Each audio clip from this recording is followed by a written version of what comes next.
Welcome everyone to our September 2025 meeting of Science, Scripture, and Reason, and we are very delighted to have Dr. John Bloom with us this evening. Dr. Bloom earned a PhD in physics from Cornell University, and then went on to seminary and completed a second PhD in ancient Near Eastern studies with emphasis on Old Testament backgrounds, so that he would have advanced formal training in both science and theology. For over 30 years, he taught physics at Biola University. He also started the Masters of Arts in Science and Religion program at Biola's Talbot School of Theology in 2004 in collaboration with the Christian Apologetics program, and continues actively teaching in the MA program. Dr. Bloom enjoys teaching courses that integrate Christianity and science because of the importance of these topics both in our today's culture and to other scientists. So Dr. Bloom, thank you so much for being here, and we'll turn it over to you. Wow, okay. Hopefully you can hear me all. So this is the first time I've done a conference from my home office. Normally I work in from my campus office for this, so this is a little different for me. But nevertheless, it's kind of fun to be virtually in Sacramento and so on. So um, I titled the talk a little bit differently than how it was posted, but it's the same basic idea. Prophecy and apologetics and archaeology all kind of tied together in this kind of quest for how can we figure out what's right in the world of religion, and what evidence is there, especially for the truth of Christianity, is what we'll be focused on. And again, the point here is that I'd like to have some sort of an objective basis for why I hold to one particular religious view rather than another. And there's all kinds of positions out there, of course, and I'd prefer not to leave my eternal state, right? What's going to happen after I'm gone, or where do I go after this life, to just some emotional decision that I've made or some emotional experience that I've had. So that then is an issue because in many religions, it's what I was raised, it's my cultural background, or I just maybe have some subjective experience, which is the reason why I hold to it and follow it. So the dilemma for people who would say, as long as you're sincere, all roads lead to Rome, sort of a thing, is that they can't all be right. If you start getting into, what the various beliefs are and so on, there's some interesting contrasts with each other. So you can't just, shrug your shoulders and say, as long as I'm sincere, that's all that's really going to count. There's a lot of sincere people who've been sincerely wrong, not just in religion, but in politics as well, of course. So again, what kind of basis can we have for trusting in the Bible, trusting in Christianity, for example? And the common thing that you find, as I've mentioned in many religions, and for some Christians, is that, well, I've had some experience with God, and that confirms to me the truth of it. And Mormonism is probably one of the classic religions in that regard, where, in the Book of Mormon, it says, if you really want to know whether Joseph Smith is a prophet, if you pray sincerely in faith, you'll feel a burning in your bosom. That is the proof, through the Holy Spirit's power, that Joseph Smith is a prophet. And I don't want to be too brush that aside too much, but in one sense, heartburn can come from many reasons. So I'm not sure I want to just trust again some subjective experience for this is why I believe what I do, because, well, what if I'm wrong, right? What are the consequences if I'm wrong? So again, there's huge evidence for a creator out there and reasons to believe, Hugh Ross and so on, does a lot of work on fine tuning and cosmological things. And skeptics like Michael Shermer will say, man, that's the best evidence you've got for the existence of God or something like that. And I would agree, but it gets you Romans 1:20, but not John 3:16. Okay, there's somebody out there who's incredibly powerful and so on, beyond this world, but who is it is still left open. So I'm trying to get beyond that. Um, a huge thing to work with in the world of apologetics is the evidence for the resurrection, right? Again, Gary Habermas has done some tremendous work on this that's really, really fantastic. But again, a skeptic might say, look, something that happened 2,000 years ago, I just don't want to, bank my life on something like that. I would still make some good arguments for the historicity of the resurrection and so on. As I mentioned, Gary Habermas has done some great work on that. Um, but nevertheless, to sort of play with the skeptic a little bit and say, okay, yeah, yeah, again, one event in history, if it's well affirmed, should be good enough evidence for us to know what's going to happen. But let's just play along that with a little bit. Other miracles, well, there you have the issue of eyewitnesses. And David Hume made a big point about that, where he said, look, you can't even trust yourself as the witness to a miracle because, there's some pretty clever magicians out there and you could get, deceived by something. So you might hallucinate something that didn't really exist. So you can't even trust yourself as a witness. So it's like, what kind of evidence can we appeal to? And this is a point that skeptics might bring up too, is that, if there really is a God out there and all of these things are that important, then you'd think he'd be doing more stuff. And he'd be doing things more recently than thousands of years ago. So what kind of things can we direct people to that kind of address this level of skepticism and, where's God active and so on.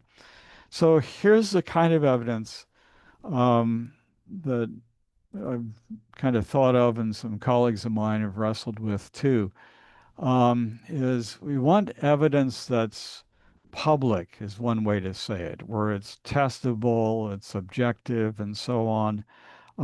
Especially if I'm going to the Muslim or the Buddhist or the atheist or something. I want something that can kind of overcome their biases a little bit and isn't specific to, well, I'm a Christian, so I think this. Well, no, anyone should think this. Everyone should think this is the idea. So public and current as well, so that you can say, yeah, it's not just 2,000-year-old stuff, but there's evidence here that God is moving and working in more recent times to kind of, and he's working today too, but when we look at prophecy, it's a little, recent times will be my focus. And again, something that does not depend on eyewitness accounts, but is something that you can actually go to the museums, look at the rocks, look at ancient manuscripts, look at current things and say, okay, I can check this myself. I don't have to trust the witnesses of the resurrection or something like that. So it gives the person the ability to kind of investigate on their own and not just accept eyewitnesses. So the area that I think works here well is the area of fulfilled prophecy. And this is not Hal Lindsey, late great planet Earth sort of a thing where,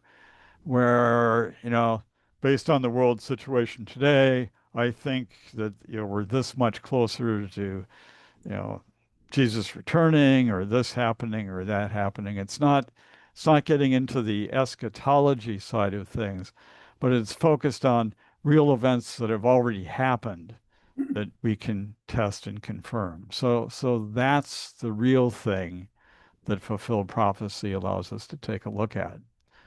So this is a very strong test from the Bible itself. Isaiah here is sort of mocking the idols in the nations around Israel, saying, oh, declare to us the things that are to come. Tell us what the future holds so that we may know that you are God. So we see that in the Old Testament, the appeal to prediction and fulfillment as evidence. In the New Testament, all the evidence for Jesus as the Messiah is fulfilled prophecy based. So fulfilled prophecy is a very strong apologetic used in the Bible and advocated by the scriptures. The trick is we're looking at fulfilled prophecy now, several thousand years after Jesus was here. So we have to be a little circumspect in what we appeal to. And again, we need clear predictions that show a clear fulfillment. And this is one of the tricks that is the most difficult, really, for us today, where we know the prediction was made before the claimed fulfillment. So I'll come back and mention that one later, all these later, actually. And then fourth, um, we don't want parties that are aware of the prophecy to be seeking to fulfill the prophecy by going and doing what the prophecy, says. So we don't want it filled by parties who have a vested interest in making it come true. So those are criteria, again, to address the skeptic's concerns that we want to take into account. So again, prophecy's been around for millennia. It shows up in other religions, it shows up in history. One of the examples of this problem of clear fulfillment that's rather famous historically is the situation of Croesus, who was the king of Lydia, that was in Asia Minor. He's the guy who invented coins, stamped coins with a standard value and weight. So he's famous historically for that. But he wanted to attack Persia. So he goes to the oracle at Delphi and asks them, am I going to be successful? Is this worth doing? And so on. And the oracle says to him, if Croesus goes to war with Cyrus, he will destroy a mighty kingdom. So Croesus goes, wow, that's a great prophecy. Okay. And so he goes off to war and it's his kingdom that gets destroyed. Okay. So it's like, oops, that didn't work out well. Who does the he apply to there was the ambiguity in it. So fulfilled prophecy, but if either one won, it would have been fulfilled. So we need clear predictions. You also want to have clear fulfillments. There's going to be weather tomorrow. It's going to be hot or cold. No, you really want, give me the temperature and the humidity and the direction of the wind and its average speed. You really want enough specifics that the person is really, got some clue about what's going to happen. They're not just making educated guesses. So clear fulfillment is one of the features as well. As I mentioned, the hardest one for us at our distance from the Old and New Testaments is we need evidence that the prediction was given before the event was fulfilled. So the criteria here is, do we have copies of the manuscript or clear evidence that copies of the manuscript existed and was circulating around at the time that the fulfillment took place? So if we're looking at prophecies in the Old Testament, our limits there are about 150 BC or so, based on what we found from the Dead Sea Scrolls and the Greek Septuagint the Greek translation of the Hebrew Old Testament was done about 150, 125 BC, and that's circulated widely. So we have that as we can't really appeal to any Old Testament prophecies today that were fulfilled before about 150 BC. That, again, we don't have. I would say yes, the Bible's been around, since Moses wrote it and so on. But dealing with the skeptics' concerns for clearly the prophecy was made before the fulfillment took place, we'll work with the 150 BC. In the New Testament, the earliest manuscripts there are about 200 AD or so, the Bodmer Papyri for large chunks of the New Testament. So any New Testament prophecy, we want to be looking at fulfillments after about 200 AD to appeal to those for, again, today's skeptic. So clear predictions is the factor. What that does is limits the kind of things that we can appeal to. Overall, there's about 700 prophecies, over 700 prophecies in the Bible. J. Barton Payne cataloged them and, calculated about 27% of the text of the Bible has prophetic elements to it. So, but there's aspects that we cannot really appeal to. Jesus' triumphal entry, the prediction of that, how he was going to die was prophesied, the exile and return of Judah and so on. These are all great prophecies. But the problem is that, for example, with Jesus, the skeptic could say, well, the New Testament was written and portrayed Jesus as fulfilling all these things, but we don't have independent evidence from the text itself that those things really happened. Now, for a lot of them, we do from Roman sources and Josephus and so on, but again, to go with the skeptic as far as possible with this, we want to work with prophecies that we can clearly look at in more recent times than just New Testament times.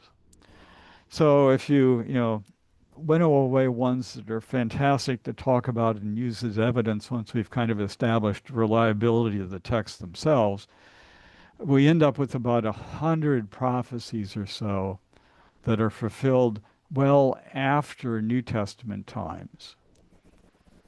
They're confirmed from secular sources, from archaeology, or from the present world situation. So predictions about the way the world would be even today. So without getting eschatological. So those are the ones that we want to focus on. And obviously, I will not present 100 of them here. We'll just look at one or two, but to give you a flavor for it and direct you to resources for future things. And then the fourth point there is, I want to make sure the prophecies were not fulfilled by people looking to fulfill them, right?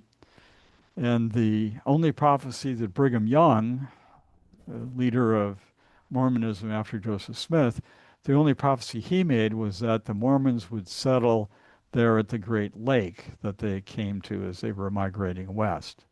It was a salt lake, so maybe that didn't turn out quite as he was thinking as he first saw it. But again, it's, they have a vested interest in fulfilling a prophecy. So we wouldn't count that as maybe a genuine prediction, but they work to fulfill it themselves. So that's not one I'd want to count. The payoff in working with fulfilled prophecy and so on is that it accomplishes a lot of things all at once. For one, it shows that the text was accurately transmitted, right? The prophecy as written, we see is fulfilled, even though it might have been copied for centuries, maybe even millennia from the time that it was given. And if it was edited, to play along with the skeptic here, well, if it was edited or there were later writers, well, they were giving prophecy as well. So it's again, the accurate predictions are in there from the writer, or if you want to think there's editors, I don't think there was much, if any, but nevertheless, they were prophets themselves. So if the prophecies that are recorded and preserved are accurate, then that would imply that the teaching that comes along with the prophecies are copied and recorded accurately as well. So you get some reasons to trust the text by looking at fulfilled prophecy. You're also demonstrating the existence of the God behind the text, right? They're not just, oh, there's a creator out there, there's some divine being out there. No, we've got the God of the Bible here who's speaking to us through prophets and apostles and so on. So we can narrow down which God it is by looking at fulfilled prophecy. Also, the aspects about Jesus as the Messiah can be checked through fulfilled prophecy as well. So we narrow down the options by looking at fulfilled prophecy very well. And it also tells us that, okay, God's really powerful. He's the creator of everything, but he's also claims to be in control of history. And if he can predict the future and tell us what's going to happen in the future, then that affirms that aspect of his nature and his power and control as well. So there's a lot of things that fulfilled prophecy affirms regarding the nature of God, the nature of the Bible, um, the inspiration of the prophets, and so on. So it's maybe takes a little bit of work to learn the arguments and some of the responses to them, but it's very powerful in terms of the payoff that one gets from it, in terms of narrowing down what are our options. Um, so the approach that you'll see me take in looking at prophecy and looking at fulfilled prophecy, and then the resources that I'll refer you to, um, follows the approach that Blaise Pascal used, which was probability. He realized he gambled a lot as when he was in his younger years, and got pretty good at it, figured out how to do all the probabilities. But that when he became a Christian and thought about life more broadly, he realized, oh, good grief, all of life kind of boils down to assessing the odds, assessing the chances of things. When you go to cross the street, you look before you cross because there might be a car coming that would kill you. So how sure are you that there's no car coming? Well, you might not see it. You might, it might be traveling really fast, whatever. But the greater the risk, the more careful you are to assess the risk so that you don't make a mistake and end up getting killed, right? So we weigh things in terms of probabilities.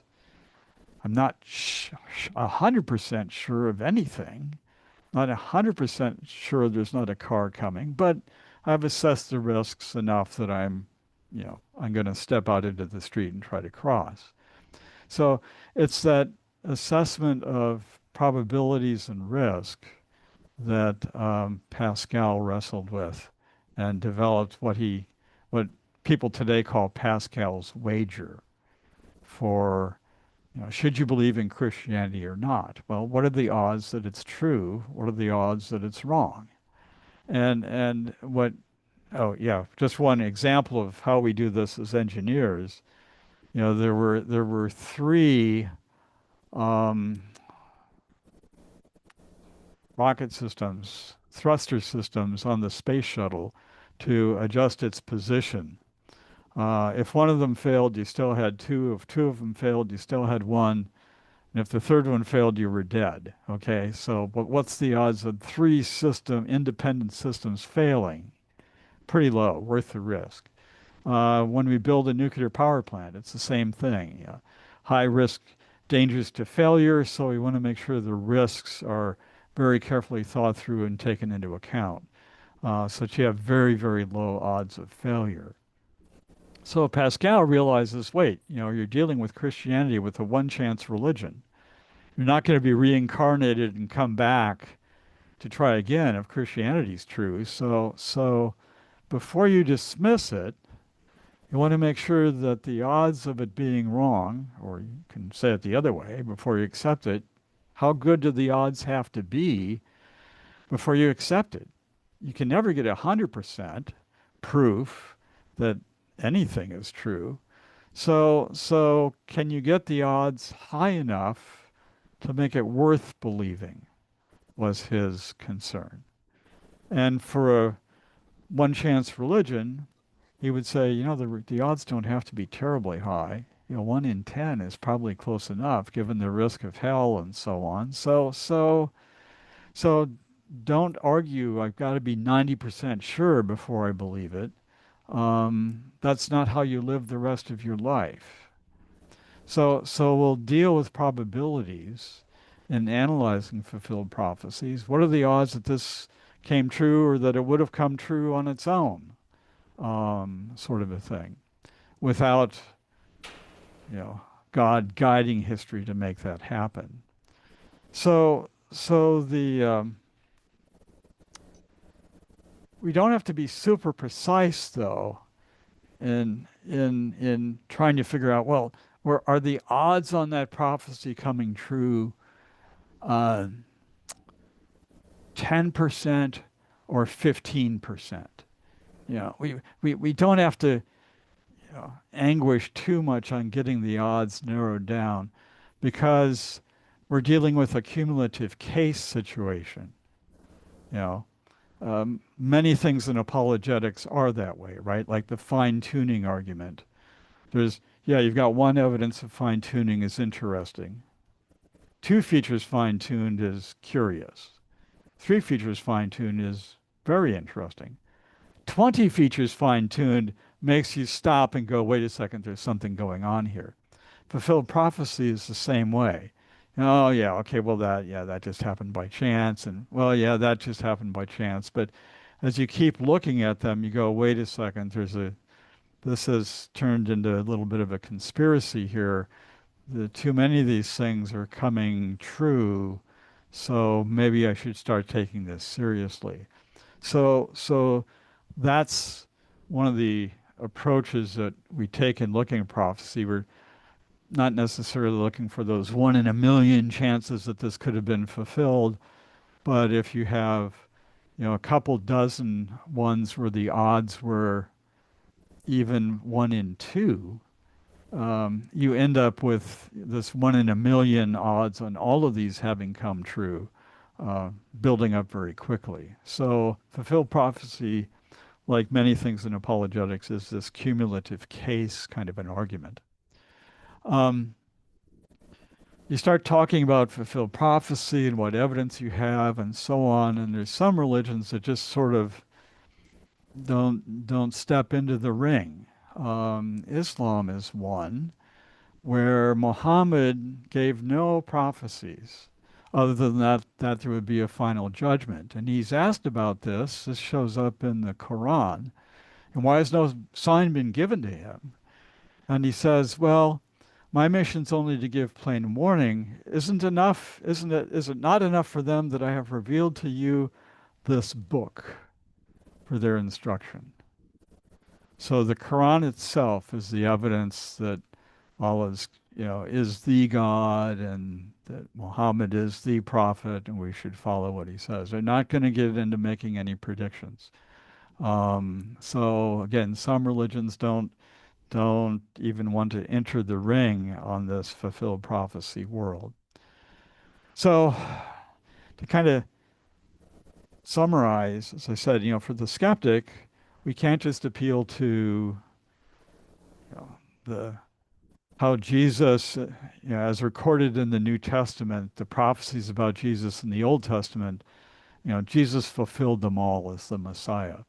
We have to appeal to ones that occur later in history, um, that have the advantage that we can kind of check them ourselves, and they're not being reported to us by believers in Jesus, that sort of a thing. So one class of arguments that's or prophecies is the history of the Jews after the destruction of Jerusalem. And what happened to them, how they were dispersed um, and despised for, again, millennia, is interesting to track. Um, the one that I'll focus on here are conditions of countries surrounding Israel since Roman times. Okay, prophecies from Ezekiel that were in the Septuagint and so on, but these are fulfilled in Roman times and later to give us evidence for fulfilled prophecy. Then a third category is the influence of Jesus in the world after he was here. So, so that's a interesting one to take a look at as well. And again, I'll refer you to some papers and things that cover these.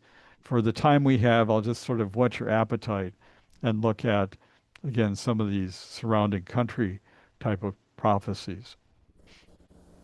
As a scientist, I find it interesting to look at prophecy because when I did experimental physics, I was a prophet, right? I would say, okay, if my model is true, then I would expect this experimental result. And so I'd make a prediction and see if it was fulfilled. So this idea of, making predictions, doing experiments to see if your model is correct is one of the bedrock structures in the sciences today. And what you do very often in setting up an experiment is you set up a control. Take a test tube and you don't put anything in it except the basic reagents. Another test tube, you put all your stuff in addition to the reagents. And the test tube to which you did nothing better have nothing happen, right? Otherwise there's some problem with the reagents or something that is throwing you off. So you make predictions when you do experiments, you use controls where you don't do anything, and you compare your results to the control. In the medical world, this is the placebo, right? You have a drug that you're wanting to test, so half the people you give the drug, the other half of the people you give a sugar pill or a saline injection rather than the drug. If you can do a double-blind study where not even the researchers know which pill or which shot is the real thing, then you're getting rid of any possible bias in analyzing the results that you get. So, but you set up controls, you work with placebos, and so if you're doing an experiment well, one of these there is a control and you don't know which one it is, right? In terms of trying to measure or assess what your experiment's about. The particular way where this shows up in the medical world and in the psychology world is to study twins, especially identical twins. Fraternal twins, if you can't do any better, but identical twins are great because here you have essentially the same genetic information in each child. And how will they respond? Give one a placebo, the other one the drug, then you're doing really well. You get some ethical issues here, especially if you separate the twins and raise them in different environments. That sometimes happens in the course of divorce or whatever. And those are the people that psychologists are really interested in, right? Is it nature or nurture that causes them to turn out this way? And so twin studies where the nature is identical or virtually identical, but the nurture was different can tell you a lot about again, what goes on with people. So if you have virtually identical twins, but they're exposed to different environments, what happens is one of the possibilities here. In our case, what we'll look at is virtually identical cities for which different predictions were given and see what happens. So we'll look at twin cities where, again, different predictions are made and say, okay, God said city A would have this happen, city B would have that happen. What happens? And see what their futures turned out to be historically. The focus that we'll look at, again, I'm just giving you the shortest synopsis of, yes, what could be several hours worth of talk and discussion and presentation. But we'll look at Egypt. One thing, I was just there last month, so that keeps it fresh in my mind. But Egypt historically has had two regions to it, as is pictured on the map here. You have Lower Egypt, the northern part of Egypt, mainly the Delta region. Let's see. I don't know if you can see my mouse or not, but the Delta region up there. And the capital of that region in much of Egypt's history was here at Memphis. Now, for Moses, at Moses' time, the capital of Egypt where Pharaoh lived was down in the Delta region in near Goshen. But most of the time it was up here in Memphis, a little further upstream, just at the start of the Delta region. And a number of dynasties and so on and were ruled from Memphis. Upper Egypt is basically the rest of the Nile River there, although the main part of the rest of the Nile is the capital city of Thebes, which isn't shown on the map, but it's here. The Karnak and Luxor temples are both within the city of Thebes. Valley of the Kings is right across the river, the Nile there from Thebes. So, so Memphis and Thebes, kind of depending on the dynasty, depending on the pharaoh and so on, was the capital city for the Egyptian empire. And just a little side note, the leaders of Egypt were normally called kings, and there's 42 different precincts along the Nile if you get into the details. But any king who could unify all of Egypt got the title pharaoh. So if they only ruled Upper Egypt, they were king such and such. Only Lower Egypt, king such and such. The whole thing, pharaoh such and such. So interesting historical little feature there. But we're going to look at Memphis and Thebes, these sort of alternating capital cities for the Egyptian nation and empire, as our twin cities. I did not take this picture. I'm sorry, I didn't get that far back to look down. But um, someone said that Egypt is the gift of the Nile, and this shows it, right? The that little ribbon of green is the area that's within a few, couple miles of the Nile that can be irrigated. The big thing down here at the bottom is the Aswan Dam, the Lake Nasser from the Aswan Dam. And so that has helped stabilize the flow of the Nile in recent times. But it really is impressive, traveling it. It really is the river and not much else, unless you get into the Delta region or something like that. But the another thing to note while we're thinking modern Egypt, the population in Egypt has just exploded in the past 40, 50 years. Um, Not only is everyone having 10 kids, but there's been a lot of refugees from the Sudan, a lot of refugees coming in from Libya. So a number of Middle Eastern countries have seen that population explosion take place, which complicates their lives economically and food-wise and so on.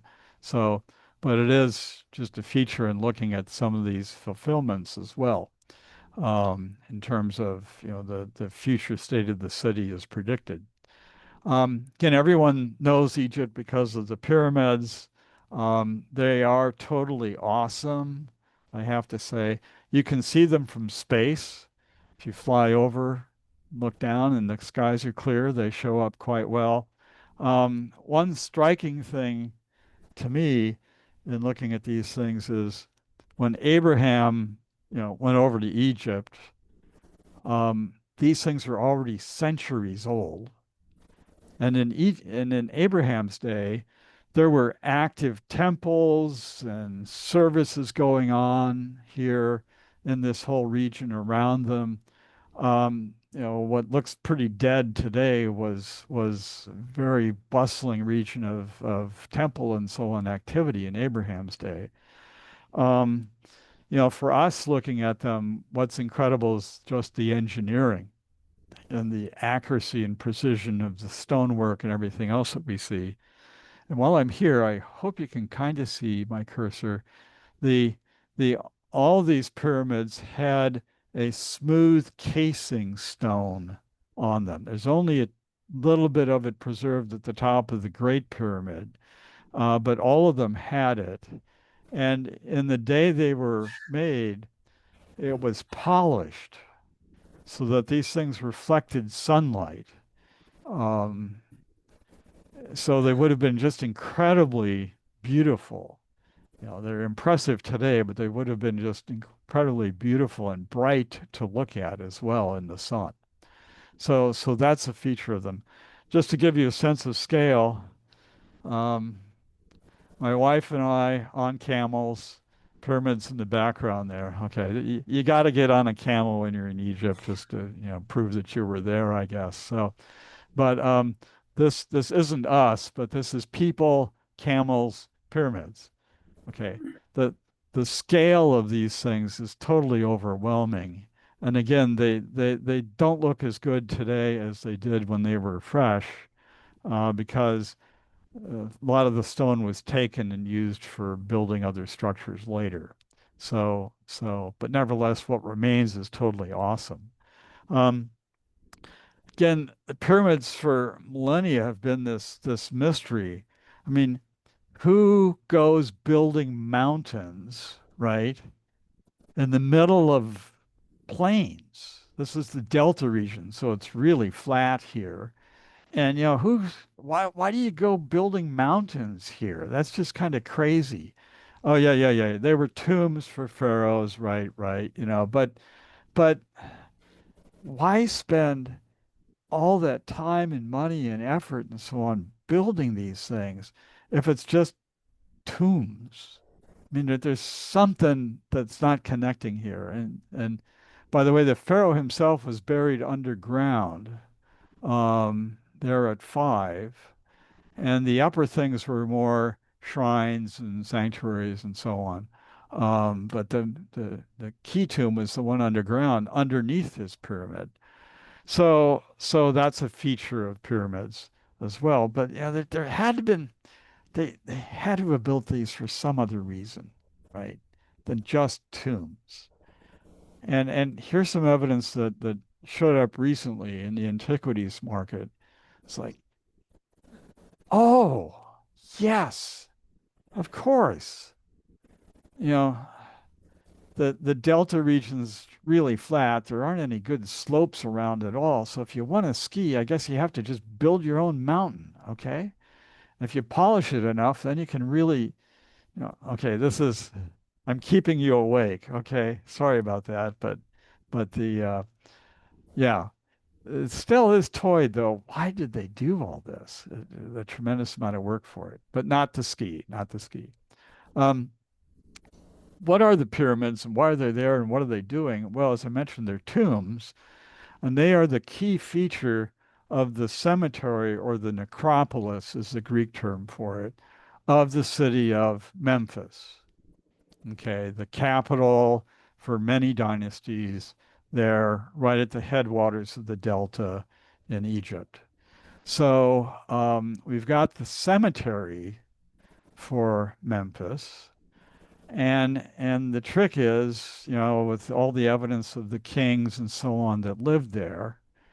Okay, now I have to be careful too. It's after dinner, and I'm talking about Memphis and kings. So again, we're not in Tennessee, we're in Egypt. Okay, just to keep you there. But again, Memphis was the capital city, and Thebes was the city down to the south. So that's what we want to compare.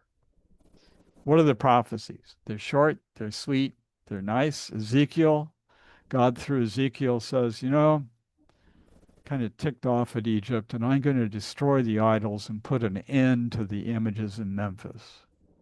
It was about 600 BC or so. No comments about people, just God's ticked off at the idols and images that are there. Next verse, he says, yeah, and I'm going to inflict punishment on Thebes. I'll cut off the hordes of Thebes, and Thebes will be taken by storm. No comments about the idols, just the people. So you've got sort of like Minneapolis and St. Paul here. You've got Memphis and Thebes, and you've got one where the idols are going to get wiped out, the other where the people are going to get wiped out. So short, distinct, but clear enough in terms of what God's saying here about these cities. So back to Memphis. This is what the necropolis, what the cemetery area looks like today. You can see the pyramids there, but there's a number of other pyramids around that have uh, been pretty much reduced to rubble, not as well preserved as the three big ones and some of the other ones in that area. But nevertheless, it's just desert and dry. It was terribly hot when we were there, so not super exciting to be out.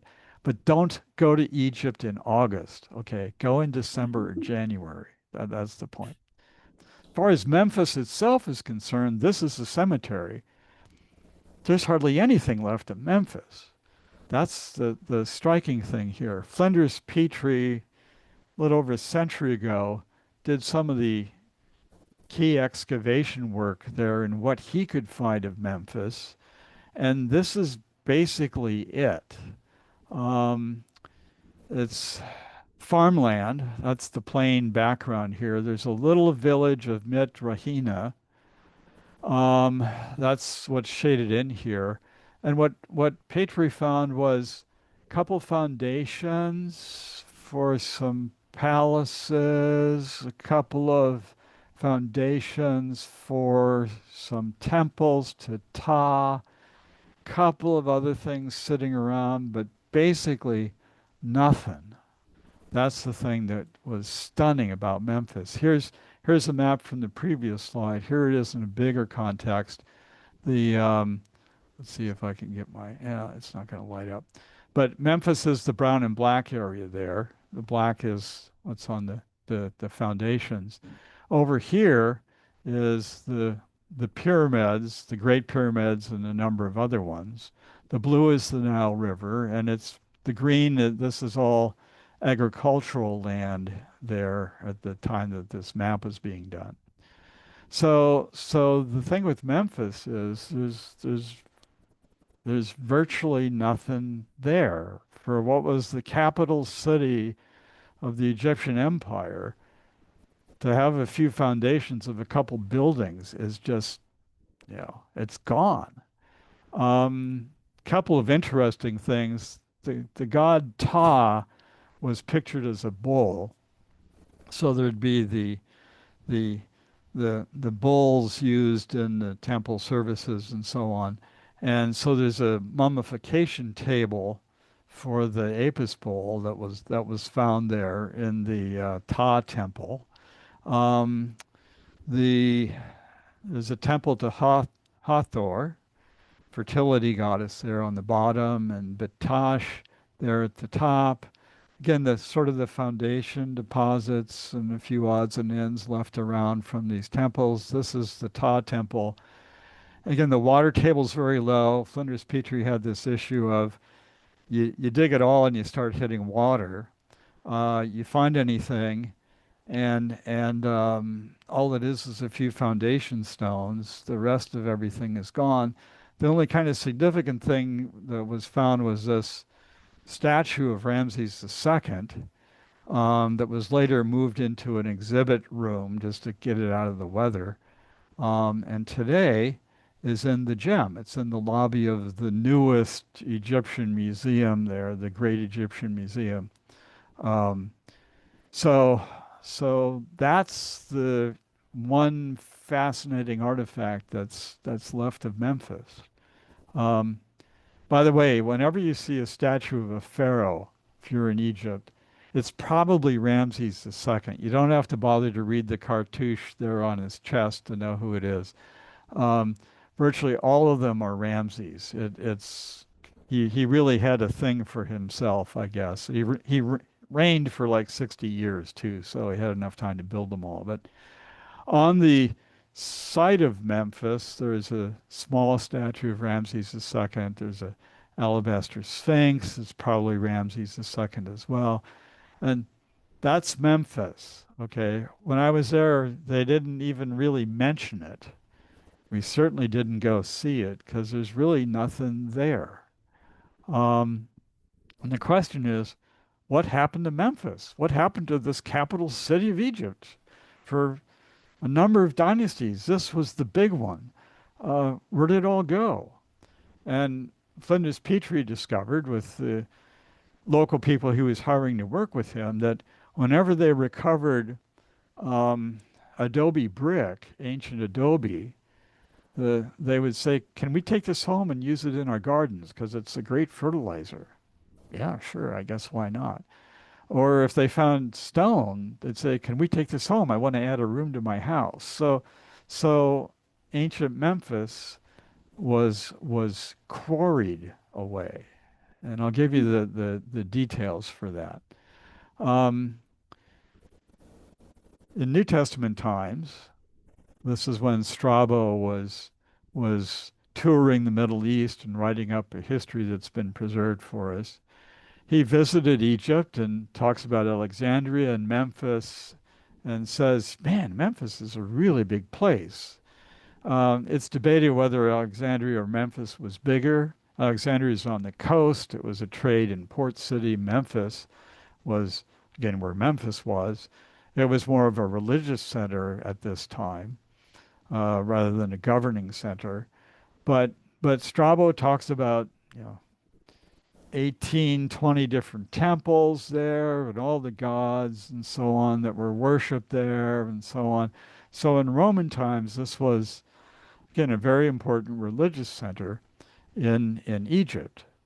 And as Christianity became dominant into the Byzantine era, um, skeptics were said, well, but the idols and so on got trashed by zealous Christians who were, you know, defacing them and so on.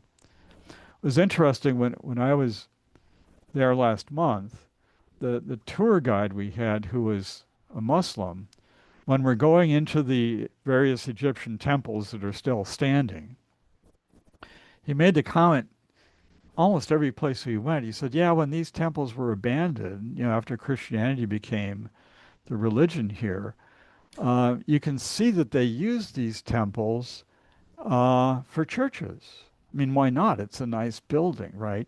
And you know, over here you'll see there's a Maltese cross, a Byzantine cross carved on the wall, and so on. We say, but look at all this other carvings and paintings here on the walls of these temples of the old gods and pharaohs and so on. Those are intact. They did not deface these, you know, pictures of these Egyptian gods.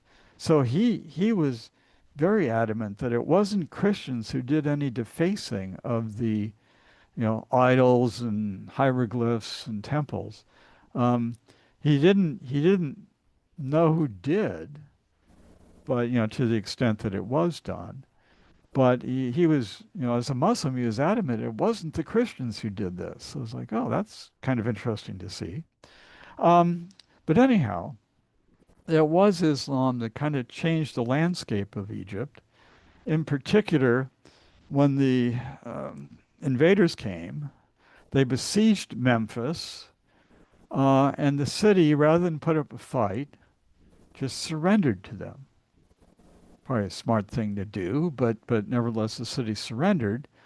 So here's the caliph who's now in charge of Egypt.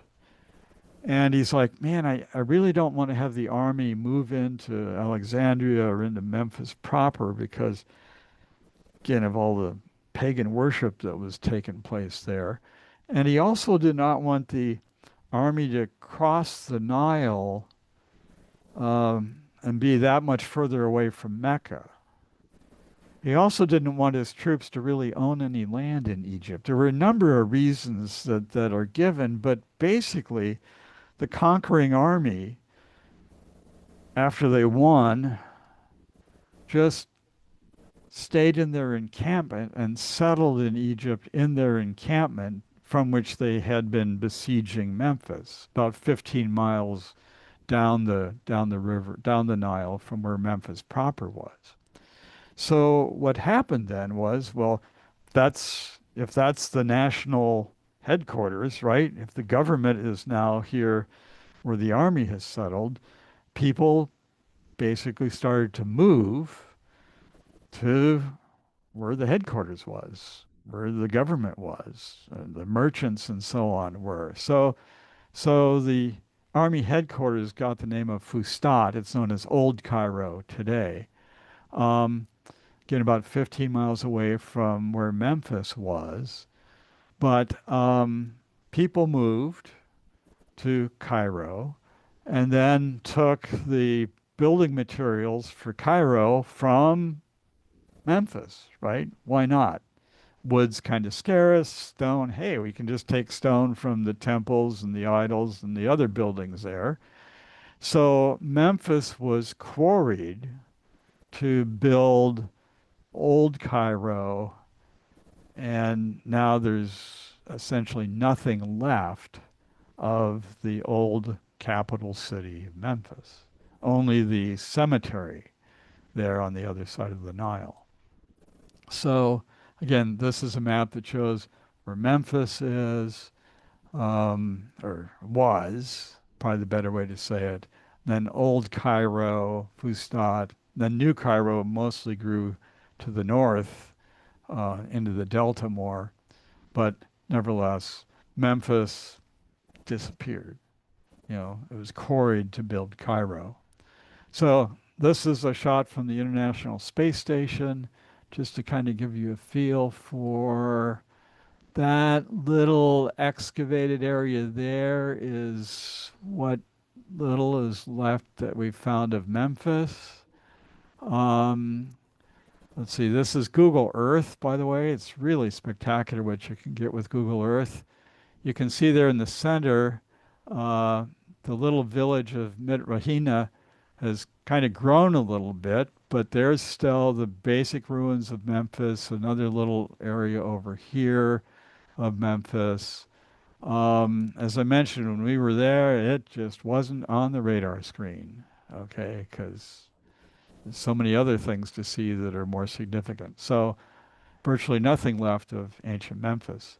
And again, you see the explosion in population there in Egypt is pretty crazy. This is, again, Google Earth of Cairo. Population in Cairo is now 22 to 25 million or so. And they're really kind of panicking because, you're losing your agricultural land by building into it. So they're trying to build more into the desert regions than use up their agricultural land for housing. But nevertheless, where's Memphis? Yeah, well, what? Those couple foundations of a couple palaces and temples are, that's all that's left. And let's see, where's the pyramids? Oh my. I won't hazard a guess with my marker, but somewhere over here. So I'll let that one go.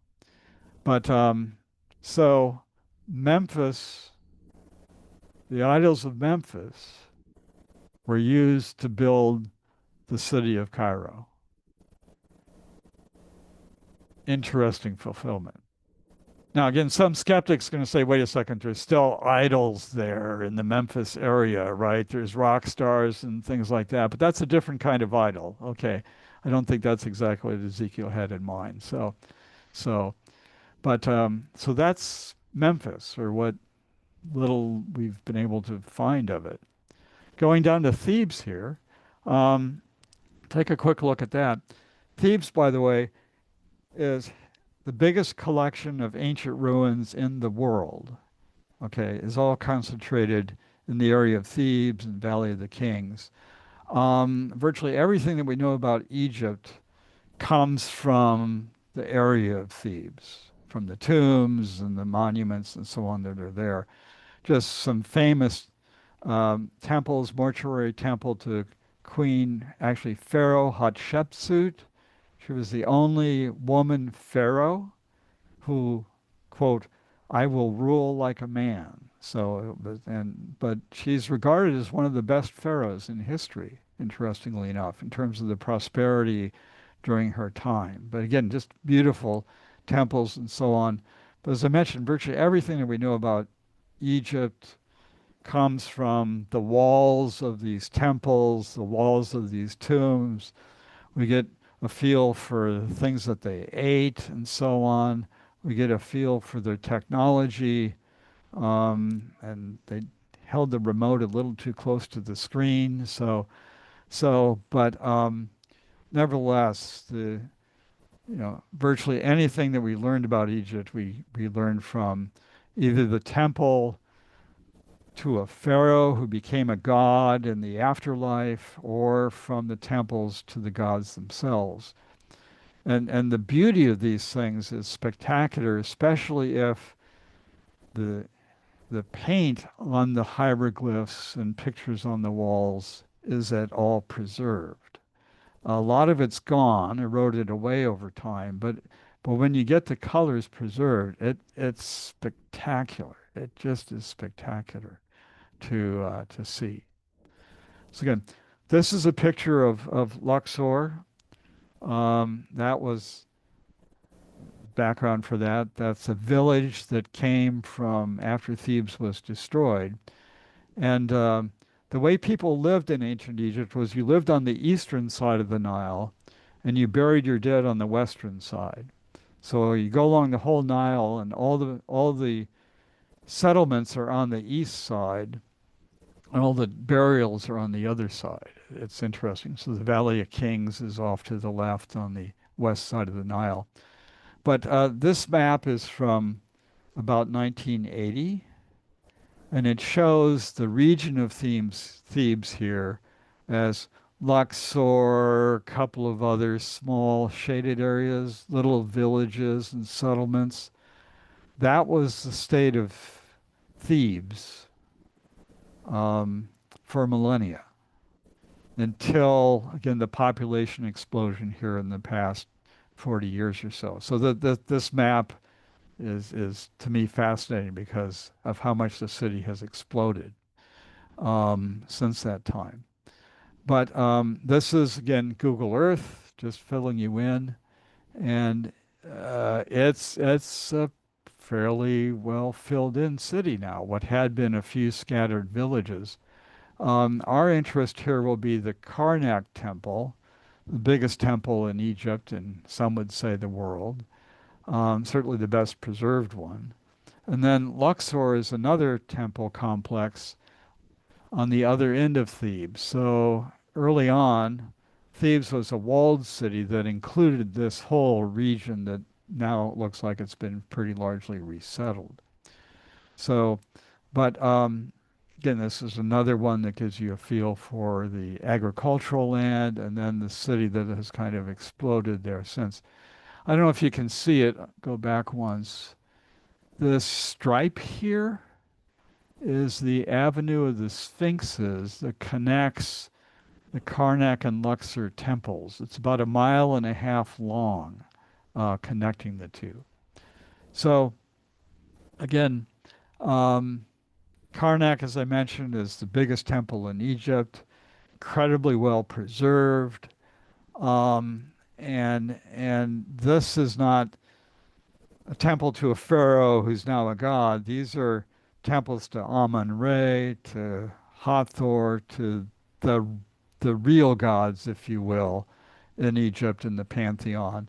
And these things again are just incredible. And these were all within the walls of ancient Thebes. Um, this hypostyle, this colonnaded hall, it's the largest one in the world, incredibly well preserved, just gorgeous stuff. This pool for ritual cleansing there at the Amun Temple, Ra Amun Temple. This avenue of the Sphinxes that connects the Karnak Temple there. That's the wall that you see, the entrance to the temple. This row of ram-headed sphinxes here that continues for 1.5 miles, and they've just kind of reopened it so you could walk the whole thing if you wanted to.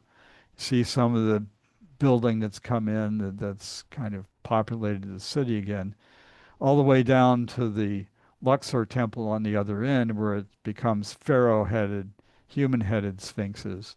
Just this incredible temple complex there that was within the city walls of ancient Thebes. So, again, Luxor is an incredible temple in and of itself. Each pharaoh would kind of add on to it to extend its grandeur and so on.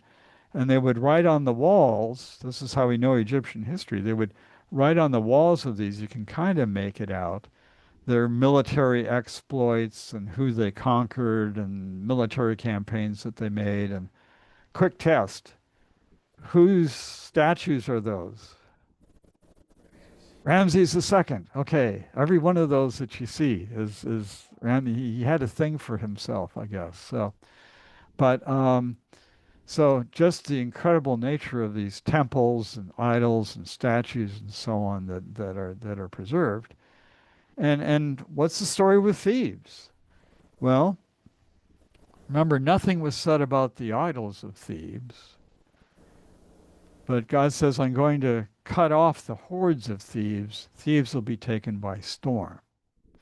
So that's what God says through Ezekiel around 600 BC. And that Thebes has a pretty calm existence for most of its existence. Again, no comment about idols here. But in 92 BC, this is the latter time of the Greek rule, they rebel against the Ptolemy, and they withstand a 3-year siege, which tells you they were a pretty strong city, until they finally lose and the city gets sacked and burned. But that wasn't the end of Thebes. It recovered because it was an important trade center at the time.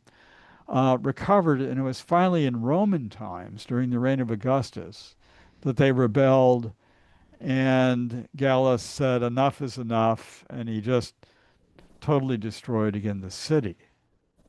And after the destruction of Gallus, Thebes never recovered, and then for millennia, it was basically just a few isolated small farming villages there with these incredible ruins around them, but was basically just a small set of farming villages, again, until the recent sort of population explosion.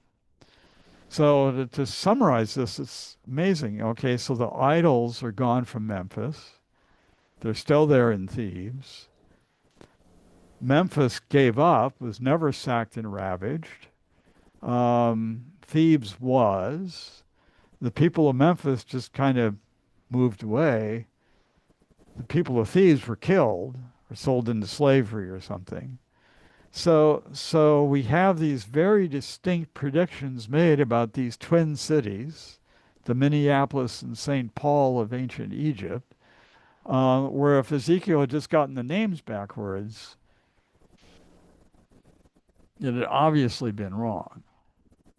So yeah, the cities were wiped out and so on. But it's not just that they were wiped out, it's the details about their final states that we can see were fulfilled. That's the thing that's striking with it to me. Again, as a control, you got two very similar cities, had very similar roles in the history of Egypt. Simple, different prophecies are made about them that we can assess and see, wow, this really came true. So again, it's the kind of thing that the prophets talked about, is how God would work in history to raise up some empires, to destroy others in particular ways, and so on. So, so again, if I had hours, I could give more examples, but let me direct you to some resources that can, yeah, help you with this topic, to be better equipped for it. One of the really good books on the topic of fulfilled prophecies by Kenny Barfield. It's out of print now, which is kind of sad, but you can still dig up copies of it. 1995 he wrote it, so it's current and has again goes through a whole set of prophecies, the kind of things that we're able to check today is one of the things that he looks at. Um, the Urquhart book was written about 1895, and it's still in print. Go figure. Okay, the 1895 book's still in print, the 1995 book's out of print. Okay, well, Urquhart, it's an amazing book because he's looking at the state of Palestine and the Middle East about 1895, the sort of the end of the Ottoman Empire. And the poverty and the desolation and so on in this whole area is stunning, and he's documenting it and so on. And he just makes the comment, this area, the Palestine in particular, looks ripe for the Jews to return. And this is before the Holocaust. This is before the czars really started persecuting Jews in Russia and so on. He's looking at the state of the land going, you know, it's kind of like the next thing that should happen is the Jews should come back. And that's one aspect of, what he writes that I just found fascinating. And he documents a lot of other things that other fulfilled prophecies, again, that we can confirm in modern times, is his point. So again, Barfield is great. Urquhart is a classic. Um, Bob Newman, this is available on Amazon. Evidence of Prophecy looks at a number of ones, not necessarily ones that one can test at the skeptic level that I've been doing, but nevertheless, evidence of some good fulfilled prophecy that's worth being aware of. But I want to refer you to, because this doesn't cost any money, okay, I've got a paper on my website by this title that looks at some of these things. But there's three in-depth papers on my website that are handy as well.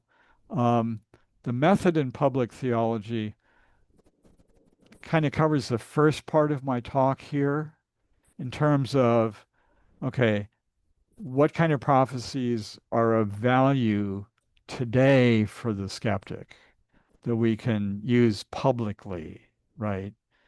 I don't have to believe that the New Testament is trustworthy in its reports about Jesus. I'm looking at things, in more recent history for fulfillment purposes. It also talks about the value of probability arguments as well. So that kind of lays the stage for the subject matter in the first paper, the method paper. The data paper um, looks at, again, those three areas that I mentioned. The Twin City kind of prophecies. There's more than Memphis and Thebes. There's a couple other ones that are of note. It looks at the history of Israel after 70 AD, and it looks at the influence of the Messiah after again, in more recent history as well. So that's one that focuses on data for skeptics in particular.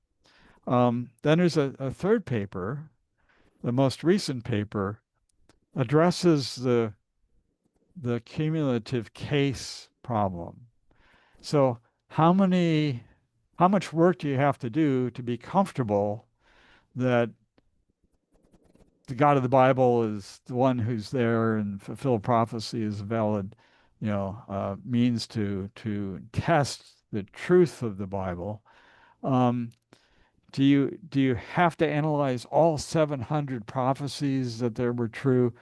Do you have to analyze all 100 of those ones that are fulfilled more recently? And by using statistics, the argument there is some pretty fancy statistics too, a little above my pay grade.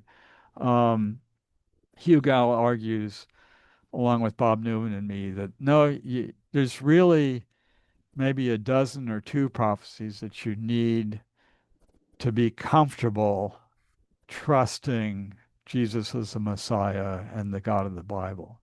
If you want to do more work, you can, but a couple dozen is enough. And some of them you can test in 30 minutes. Some of them take a little more research to do on your own, but nevertheless, it's not a lot of work you have to do in this area to be comfortable concluding that there really is a God behind the Bible and Jesus is the Messiah. So that paper is sort of the culmination of the other two and trying to put it all together.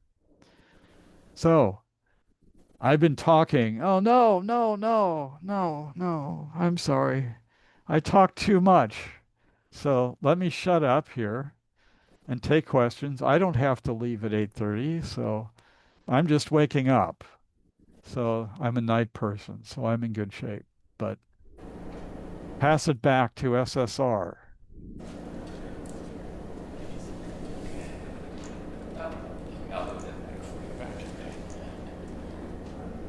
All right, thank you, John. That was very enlightening and very interesting.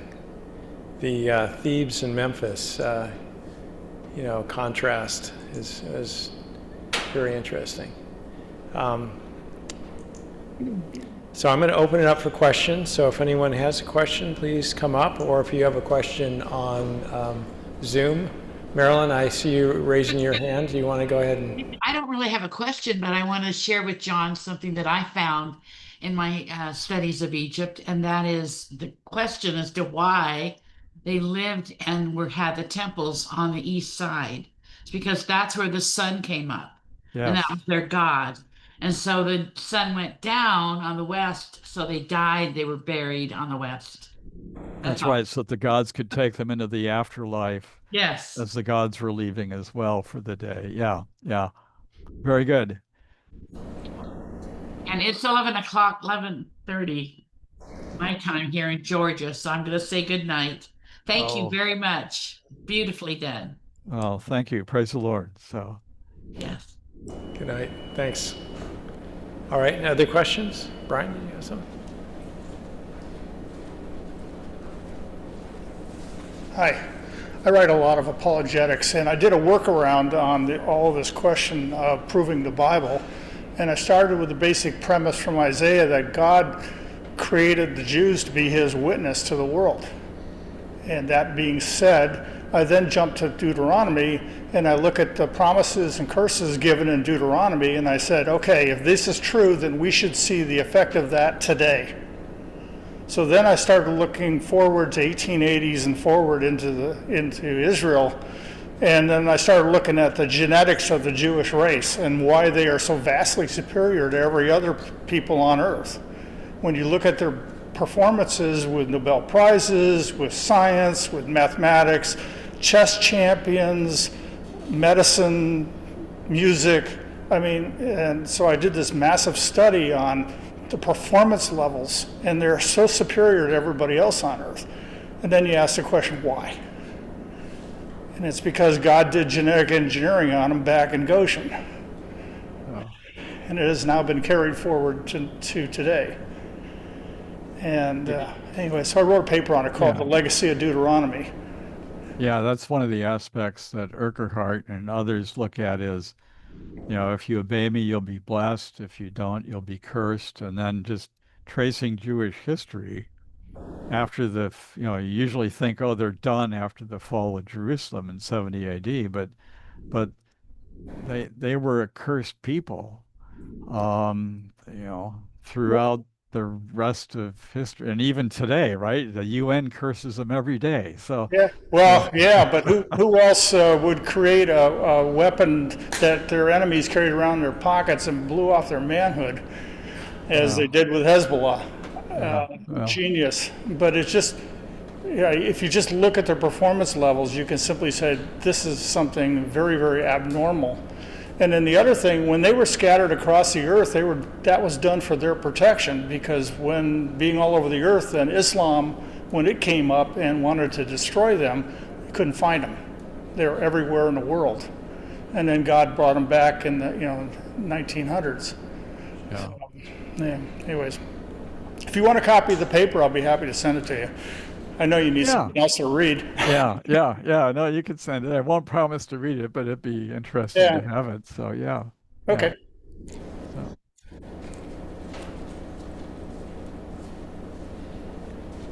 Other questions? Anyone else on Zoom who wants to ask a question? Cliff? Right there? Okay, go ahead. You're muted, Cliff. You're still muted, Cliff.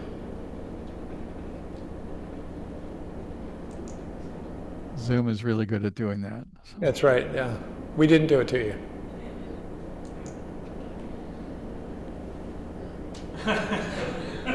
Well, while Cliff is trying to figure that out, let me ask you a question, because I think one of the things kind of Brian maybe alluded to is the return of the Jews, prophecy in Isaiah, I believe it was. Is that something that would be helpful for a skeptic in a day like today? Yeah, I think so. To me, it's one of the more dramatic ones. Not just the reforming of the nation, but also the return of the Jews. I think it's in Isaiah 10, where it says 10 or 11, where God says, I'm going to bring my people back from all the surrounding nations. And you go, when was that fulfilled? Well, that was fulfilled after 1948, when the nation of Israel was started. Then the Arabs went after all the Jews that were living in their countries. So those Jews almost entirely fled to Israel.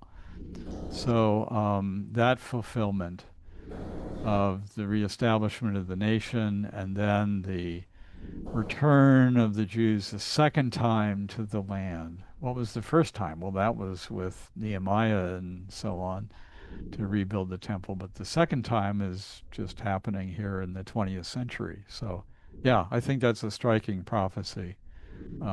It's one of the ones that the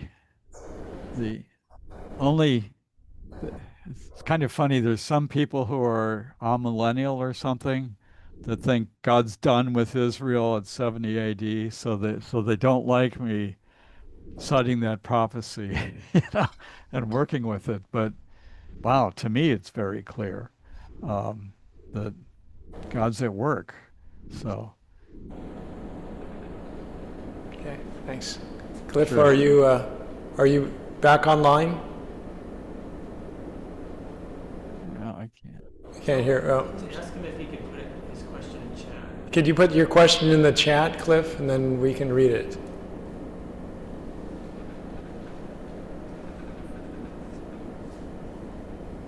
Anyone else while he's doing that?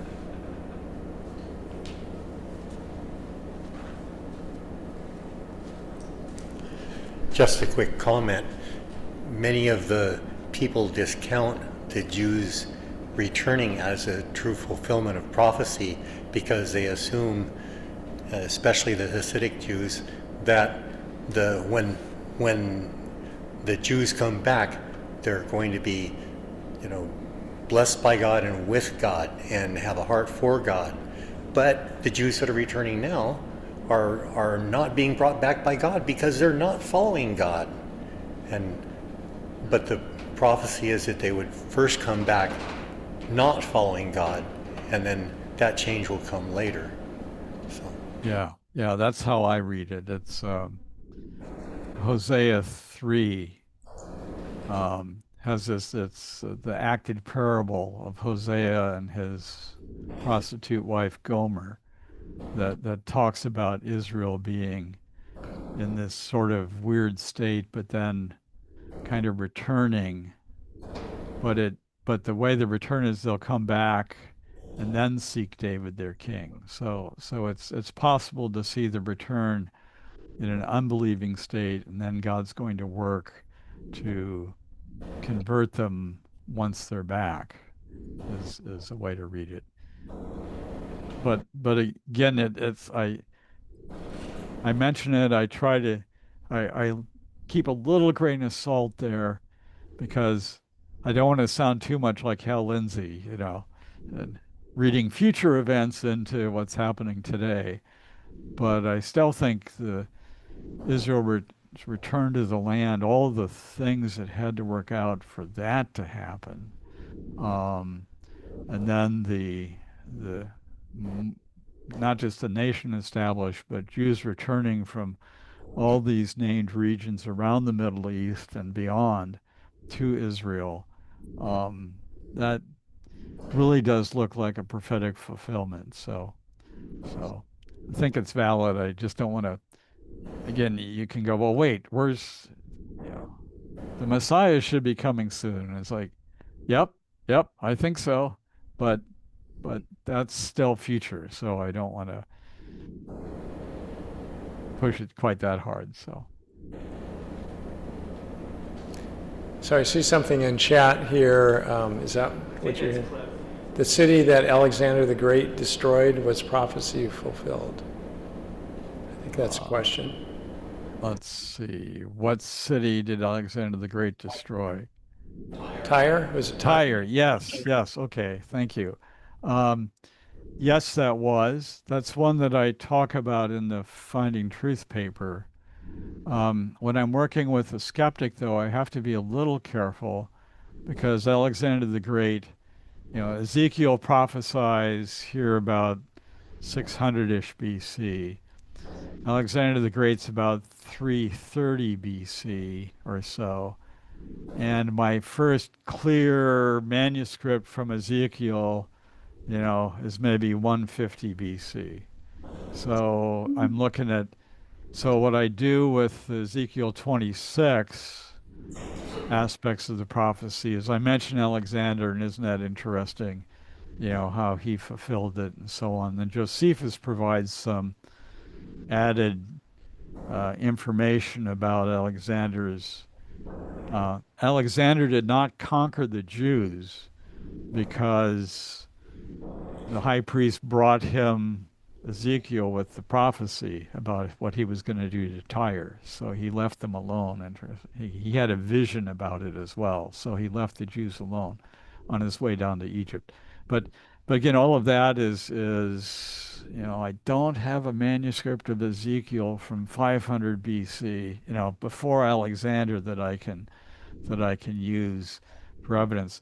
So I look at aspects of that Ezekiel 26 prediction that were fulfilled after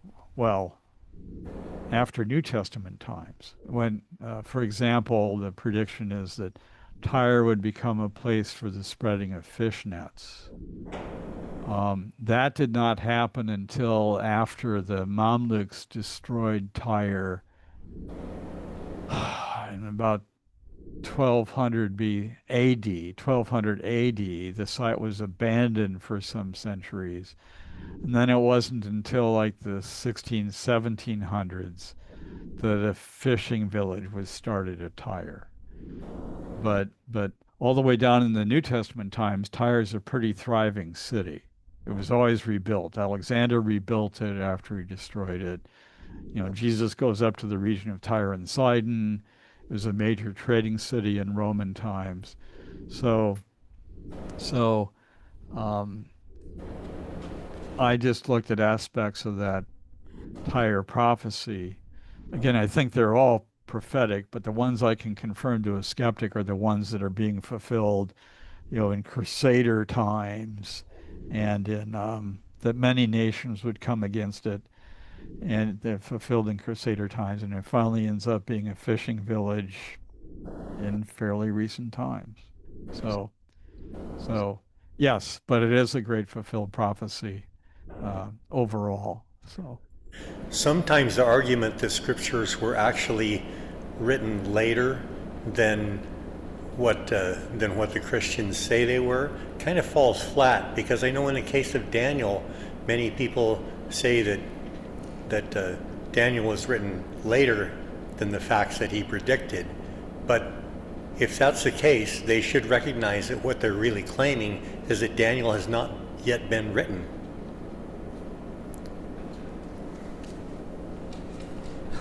Let's see if I understand that right. So, might- yeah, you might- yeah, it would be people are writing Daniel and then saying it was written back in, centuries before. Yeah. Or there were some bits to Daniel, but then later stuff was added. That's a more finessed way of being a skeptic about it. So, but Would you include in your prophecies that would be helpful for skeptics the prophecies of Messiah, like in Isaiah, that were found in the Dead Sea Scrolls, that then you could correlate with history in Israel and of Jesus as Messiah? I would do that cautiously, because the skeptic would say, well, the New Testament writers just kind of made up the life of Jesus and what happened to him so that it looked like he fulfilled, those passages in Isaiah or something like that. But there's aspects to it, I think, that you could argue. The description of crucifixion there in Psalm 22, and there's aspects of Isaiah 53 that are crucifixion-like. You go, didn't have to make that up. Everyone acknowledges that Jesus was crucified, right? So there's aspects to it that everyone agrees on the history. So you could argue that no, this was a legitimate prediction, because no one's contesting that Isaiah was written. We've got copies of it, like you said, from at least 150 BC in the Dead Sea Scrolls.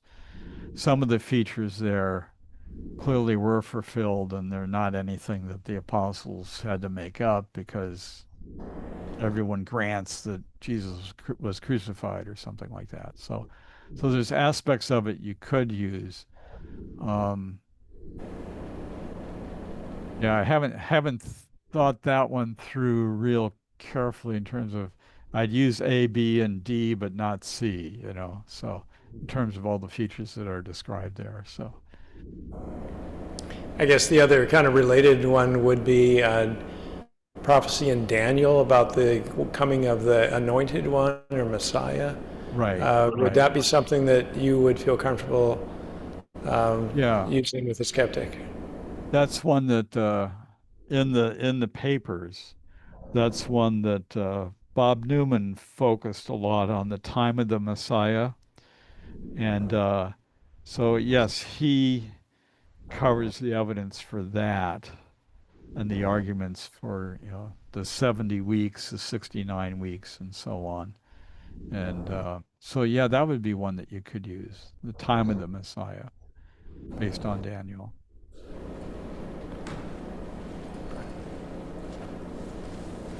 In my studies, I found that the Jews canonized their scriptures before the time of Christ.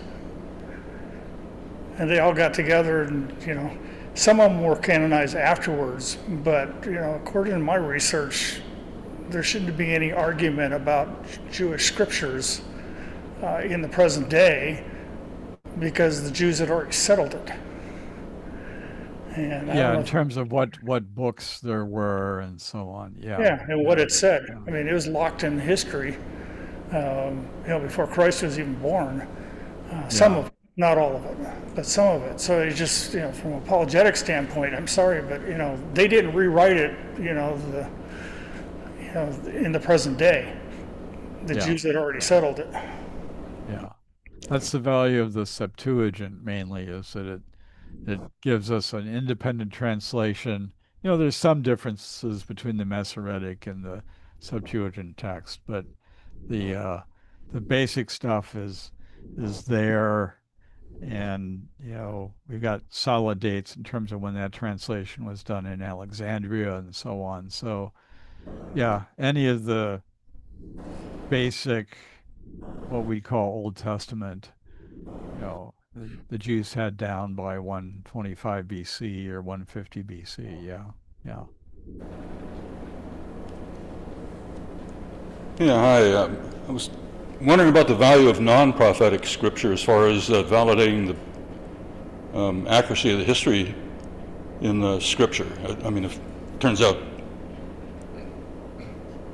at one point a lot of the Old Testament was questioned because the towns and the characters were not known, and that it's been validated since. It seems if you can validate even non-prophetic history and show that's trustworthy, there's a reason to trust the Bible's comments on the unseen things. Right. Yeah, the historical accuracy and just the history of higher criticism and if it's in the Bible, we're going to doubt it. That's still the assumption in the academic world, the secular academic world today, but it's been pretty seriously shot down, as you said, with archaeological discoveries that are like, oh yeah, this guy really did exist, and oh yeah, this city really was there, and oh, that really was destroyed. So yeah, the basic history is increasingly being affirmed that's there. Yeah. So yeah, there's that historical side that gives us confidence. Prophetic side is just one component of that. Yeah. Good point. Thanks for bringing that up. So while I'm thinking of it, you might want to go on Amazon and look up the books by Titus Kennedy. Titus Kennedy. He's got 3 books out now, a 4th one coming out, where he looks at what's the archaeology behind the Bible that affirms its truth. And his first one was the archaeological evidence for Jesus. Then he's got another one that's more broadly about the archaeological evidence affirming the Bible. He teaches archaeology with me here on occasion at Talbot, and fantastic guy. And he's very careful to never overstate, right? So he doesn't exaggerate anything, but he does not have to because the evidence is quite good, and he responds to the skeptics very amiably also. So if you're interested in the archaeology aspects and the history and archaeology aspects, he's a fantastic resource. So What was one of his books Unearthing the Bible? yes, yeah. Okay. Yeah, I've read that. It's excellent. I confirm that. Yeah. So, and what reminded me of that, the last question is his latest book is just a kind of a dictionary, but it's the people in the Bible for whom we have external evidence. Okay. That's all it is. So it's kind of interesting. Unfortunately, Moses we don't have anything for, but David we do because of the Tel Dan inscription, for example.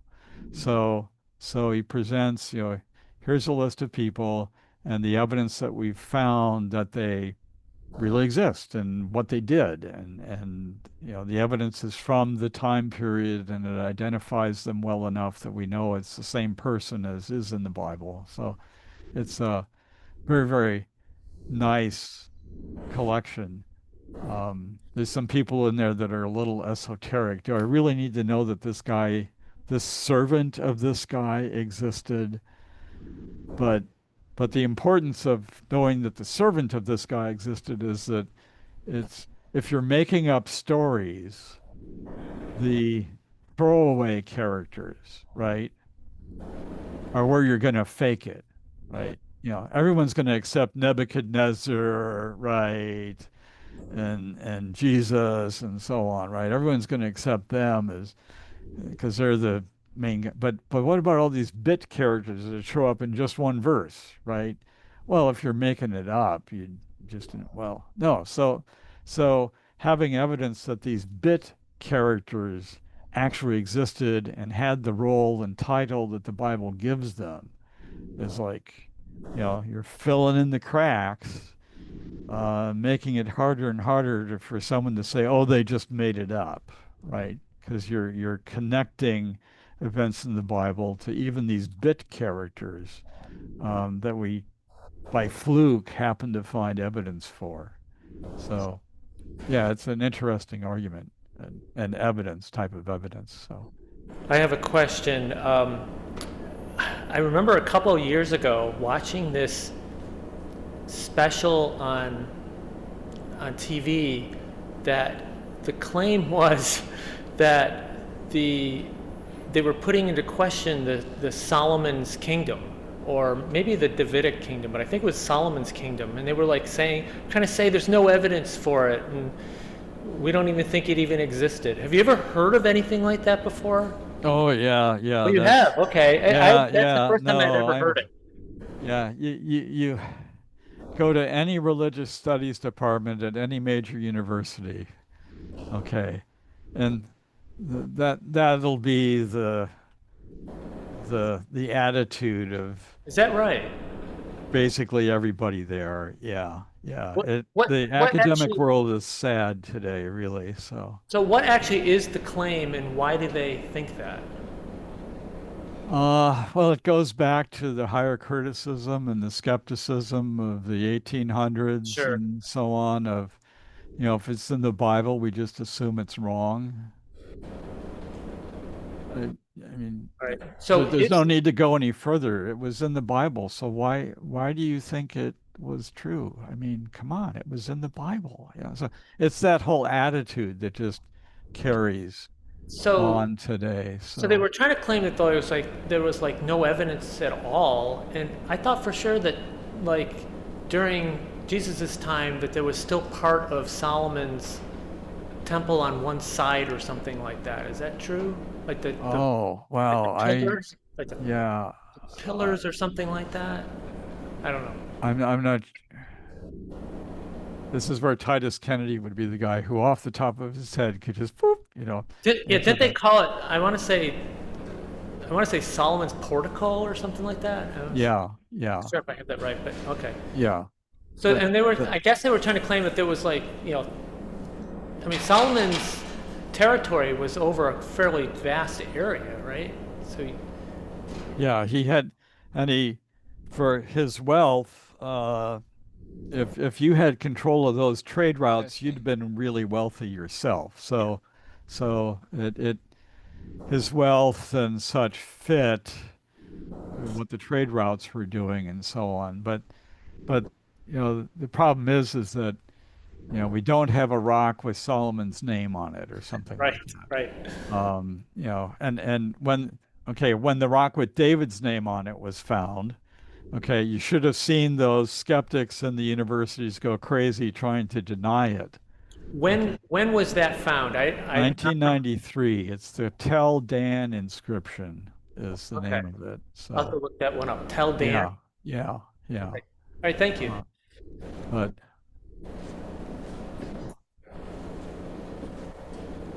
All right. Well, anyone else? Please, it's your opportunity. So, if you have a question, well, John's live and with us here. Anyone on Zoom?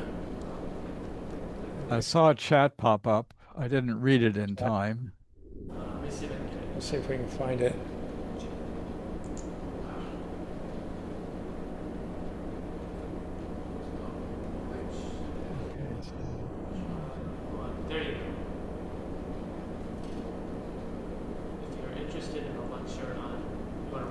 It says, if you're interested in a lecture on the evidence for Solomon, there is a lecture here, and it gives a website from Hillsdale Community. Okay. Yeah. Okay. All right. Interesting. Okay, thank you. So, yeah. Can you hear me now? Yeah. Yes.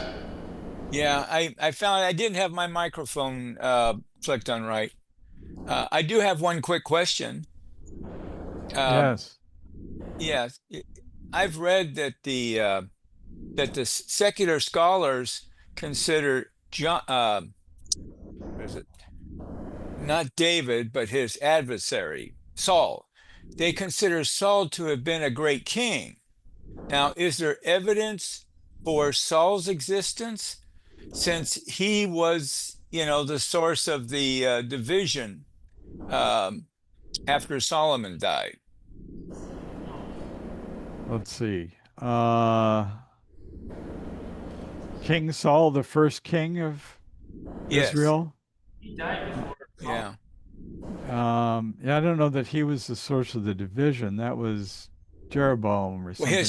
his children Oh, became. okay. Yeah, that's what I mean.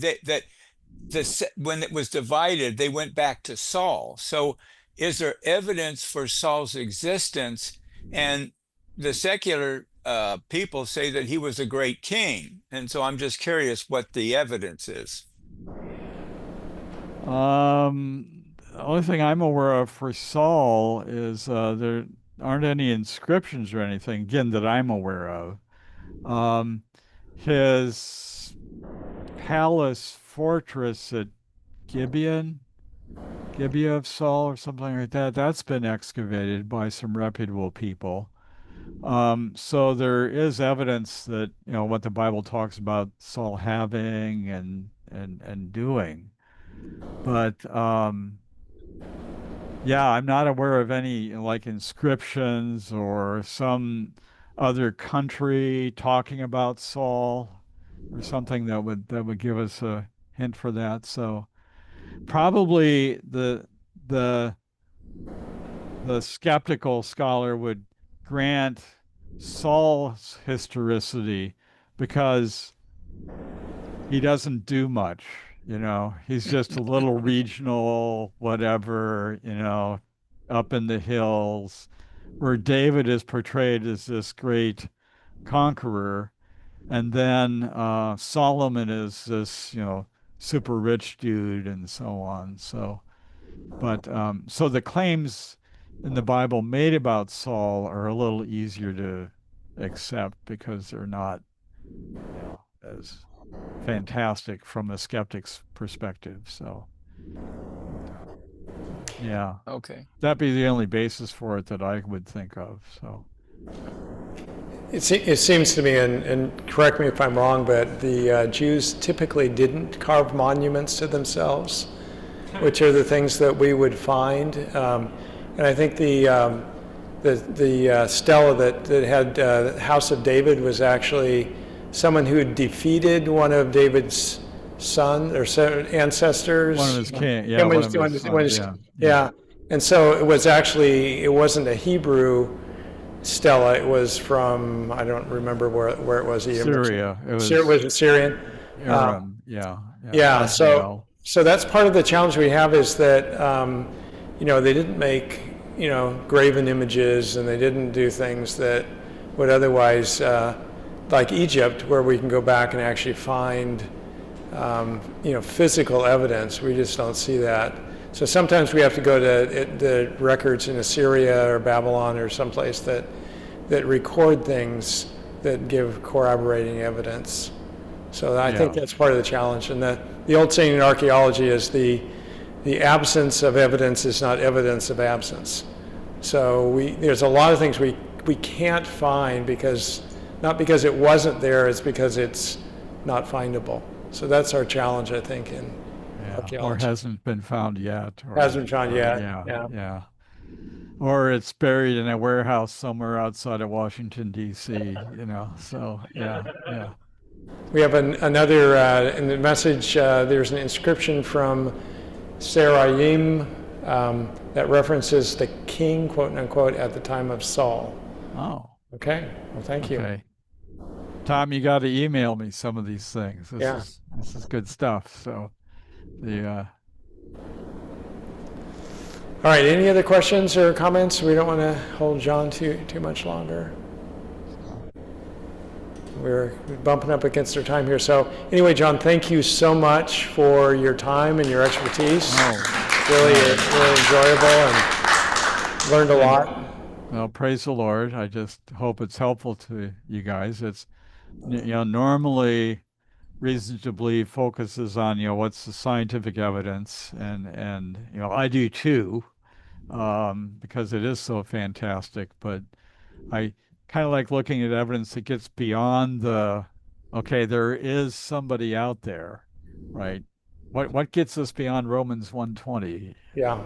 And so that's where the prophecy is I think incredibly helpful. So And we really appreciate too the distinction about looking at the modern day skeptic and saying, well, okay, yes, but. So looking at things that would be highly convincing, and I know that there's a lot more that we could have talked about. You could have talked about, not that we could have talked about. yeah, but yeah, refer to the papers on my website and Okay. the books and so on that Yes. work to Thank you. cover that. So yeah. Thank you. And so for all of us who will, for next month, we will be switching gears a little bit, and we'll be looking at galactic habitability with Brandon Riddell. Brandon was here probably about 4 or 5 months ago. We talked about the Milky Way galaxy.